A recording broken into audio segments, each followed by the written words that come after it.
Hello! Ngayon, i-share ko lang sa inyo ang pagkikita namin ng asawa ko sa kanyang tinatrabuhuan na barko. Sa hindi pa nakakaalam, pareho kami nagtatrabaho ng asawa ko sa barko pero magkaiba lang yung kumpanya namin. At magkakasama sana kami ngayon kung tumuloy akong bumalik sa cruise ship. Pero mas pinili kong magtrabaho sa offshore kaya dadalawin ko na lang siya sa kanyang tinatrabahuan. At sakto din dahil nasa New York yung barko nila. Turaay, nagkita na din mi sa buing, kisi-kisi na din na siya, oy. Mauna siya ang akong pinaka-I love you. Charot! So ang ginawa namin guys ay naglibot-libot kami sa loob ng barko. Una, pumunta kami sa crew mess at ito yung mga kainan ng mga crew. Minsan din ako nagtrabaho dyan sa crew mess gali guys. Grabe talaga, patayan yung trabaho. Then, pumunta din kami sa mga restaurants kung saan ako nagtatrabaho dati. Bali, 7 years din ako nagtatrabaho dito kaya kabisado ko talaga yung mga lugar. Nahinto lang ako sa pagtatrabaho dito nung pandemic at hindi na ako bumalik. At this year lang, nag-apply ako ulit at natanggap ako bilang shift foreman pero mas pinili ko ang trabaho ko ngayon. Hello!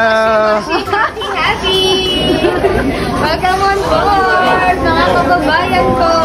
At syempre, hindi talaga mawala yung pagkain natin dyan. Kumain muna kami sa Garden Cafe. Itong Garden Cafe ay isang complimentary buffet restaurant dito sa loob ng barko. Sa paglibot-libot ko dito guys, naalala ko tuloy yung trabaho ko dati. Dahil isa din ako sa in-charge na magluto nito kasi sa hot buffet ako na-assign. Kaya ang dami kong natutunan dito which is in-apply ko naman sa trabaho ko ngayon. At nakakatuwa pa dahil nakita ko yung mga kabatch ko dati na ngayon supervisor na rin.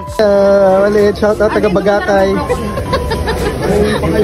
At pagkatapos naman namin kumain, dumiretso naman kami sa pool deck area. At dahil embarkasyon ang araw na to, dito nila gagawin yung sail away party dahil pupunta na sila sa Canada. At maraming salamat sa NCL Breakaway sa pagpayag sa pagbisita namin sa asawa ko. Og syempre, kisi-kisi dahil takikatirahon na kayo ng buing. Bitin man dong!